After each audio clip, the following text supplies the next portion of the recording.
اروح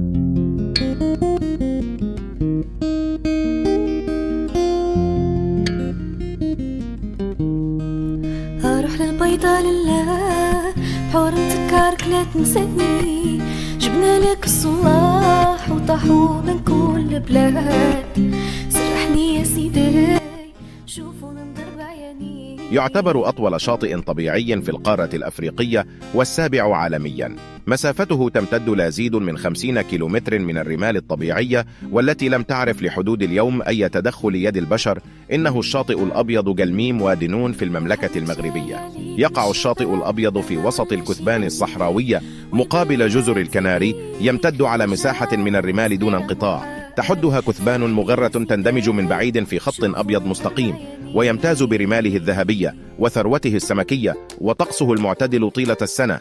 يعرف توافد العديد من الأسر عليه من مختلف المناطق بجهة كلميم ودنون وباقي الجهات بالمغرب.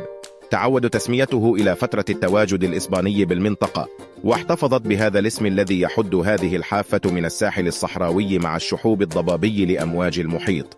الشاطئ الأبيض هو مجرد مساحة عذراء من الرمال الناعمة والغامضة في خطوطها المتلاشية.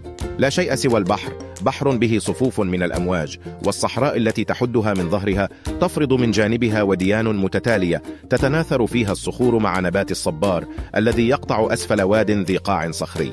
يحظى هذا الشاطئ بشعبية لدى السياح المغاربة والأوروبيين، سبق وأن أدرجت به عدد من المشاريع من قبيل بناء الفنادق والمنتجعات السياحية، إلا أنها لم ترى النور إلى حدود الساعة. من بين أهم المشاريع التي برمجت على هذا الشاطئ مجمع راقي يتكون من 8 فنادق وأكثر من 5000 مكان إقامة على البحر. إلى جانب ذلك فإن ما يزيد من جمال هذا المكان أيضا هو مقابلة الصيادين وشراء أسماكهم الطازجة منهم، والتنزه على الرمال المواجهة للمحيط، وتناول السمك المشوي على الفحم. الأكيد أن المملكة المغربية حافلة بالشواطئ الطبيعية الجميلة، لكن الشاطئ الأبيض يقع بلا شك ضمن أفضل الشواطئ المغربية والعالمية.